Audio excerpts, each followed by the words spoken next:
So, true believers, you've probably heard of the 90s clone saga, and you've most definitely heard of everyone's favorite clone, Ben Reilly. But just who was he? Ben was a clone of Peter Parker, engineered to ruin Peter's life by Miles Warren, the Jackal. The two fought and Ben was believed to be dead after an explosion. But he survived, and in the throes of pure agony at the loss of everything he held dear, he exiled himself from New York for 5 years, going under the alias Ben Reilly. Ben for Uncle Ben, and Reilly was Aunt May's maiden name. Pretty clever, huh? Ben was drawn back to New York when Aunt May fell fatally ill, and came face to face with his better half, despite his attempts not to. A lot happens after this that I can't pack into the segment. From Ben becoming the Scarlet Spider, getting lost in cyberspace, being digitally cloned himself, and at one point even being duped in believing he wasn't the clone, and becoming New York's one true Spider-Man for quite some time. His story unfortunately came to a bitter, unceremonious end at the hands of the Green Goblin, however, and a nasty glider stab to the back that left New York with one less costumed hero. Hi, true believers. Did you know that the Green Goblin is actually a demon? Yeah, I wouldn't blame you for not knowing, since this is a very new development and kinda came out of the blue to retcon some past stuff. See, in the new Nick Spencer Spider-Man run, we found out that Norman Osborn sold his son Harry's soul for wealth and power thanks to a deal with Mephisto, basically the devil.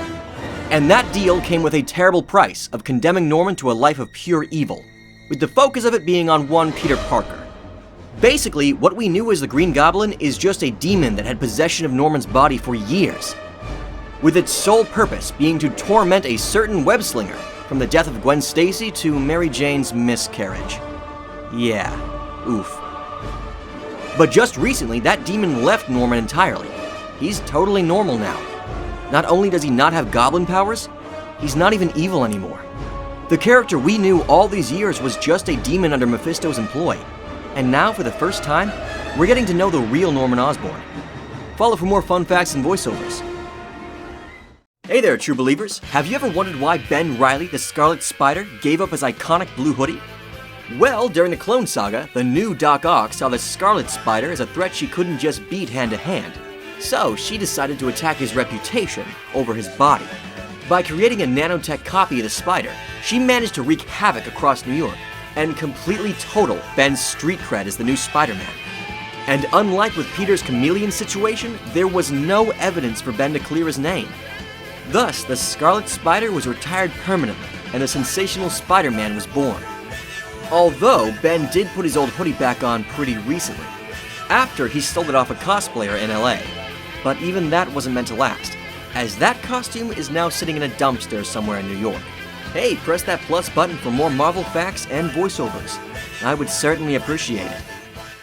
What's up, true believers? I'm sure you're a fan of Into the Spider-Verse, but did you know that it actually began in the 90s animated series? In an arc that featured the first and only on-screen appearances of the Scarlet Spider and Spider Carnage, both of which were first featured in the famous Spider-Man clone saga. You see, the Carnage symbiote left Cletus Cassidy in search of a healthier, stronger host, and found one in the form of the newest web-slinger Ben Reilly. What followed was an intense, days-long ordeal for Ben, fighting both mentally and physically against the alien as it tries to morph him into a murderous psycho like Cassidy, and all while he tried to keep up with the superhero work. Spider Carnage is eventually destroyed with the help of Peter Parker and John Jameson, however, and the symbiote decides to just cut its losses and merge back with its old host by the end of it, leaving Ben to wonder if he did the right thing, letting it bond back to Cletus to save himself. Follow for more fun facts and voiceovers. Hi there, true believers. Fun fact for you. There are actually 2 Scarlet Spiders running around in the Marvel Universe. Now, I know how we all feel about clones in the Spidey fandom, but today I'd like to fill you in on one of my favorites. Now this is Kane. You might recognize him from having his suit most recently appear in Marvel's Spider-Man PS4 and 5. But what you might not know is that he's a clone from the infamous 90s clone saga. He started off as a villain, a botched clone that went so far as to try to kill Peter and Ben and Mary Jane, and even nearly framed Peter for murder. He's chilled out over the years though, mostly, and eventually he took up the mantle of the Scarlet Spider after the death of his brother Ben Reilly. With a snazzy new suit and some slightly different powers from Peter, he's been carving his way through crime in Houston. Did you know that he doesn't have spider sense? And that he can talk to spiders? Kinda crazy, right? Follow for more.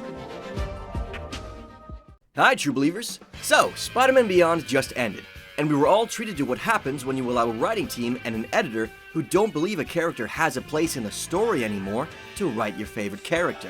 And while Ben Reilly, easily one of the best Spider-Man supporting cast members, was brutally character assassinated to fill some third-rate editor's status quo so we can break up Peter and MJ again, we did get a possible new villain out of it. Meet Chasm, a mind-wiped Ben Reilly with a spanking new antimatter-infused suit. But how did he get here? After the events of Spider-Man Beyond, where Ben was betrayed and had his memories of Peter's life, Uncle Ben, Aunt May erased, and was nearly drowned in antimatter after a fight with Peter, he emerged broken and utterly devoid of anything that made him interesting in the first place.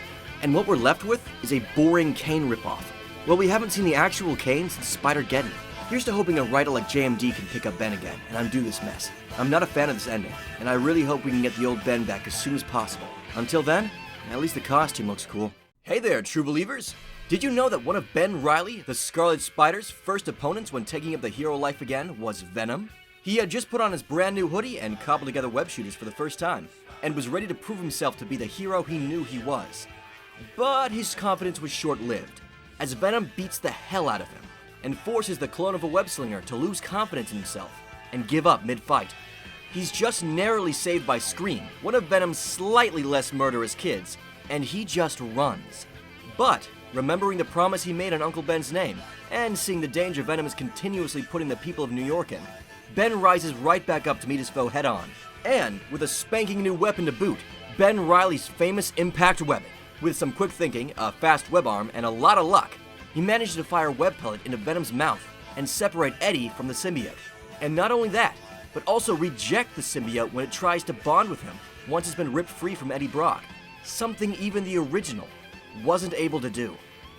Ben Reilly may not be Peter Parker, but he is Spider-Man. And don't you forget it.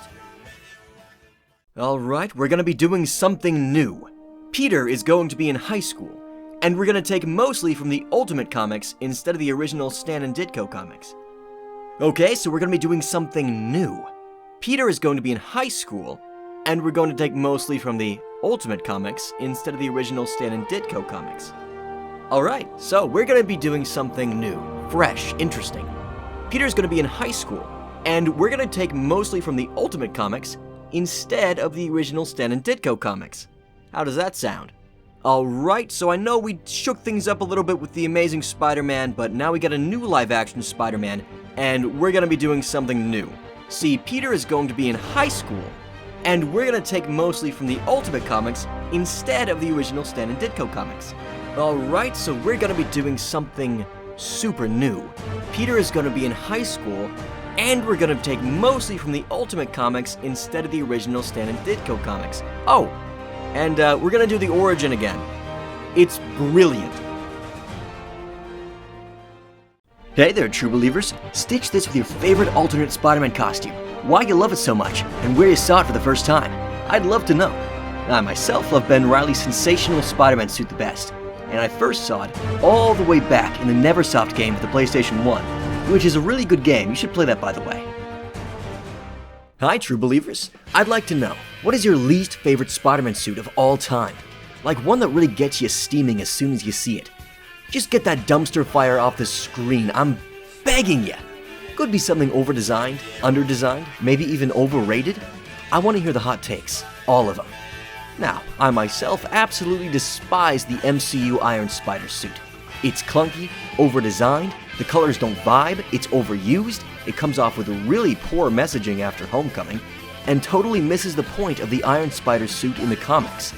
That being that it was indicative of Peter losing his morals and everyman status for a cheap bribe from a billionaire that was in the wrong. What do you think? Am I wrong? Let me know.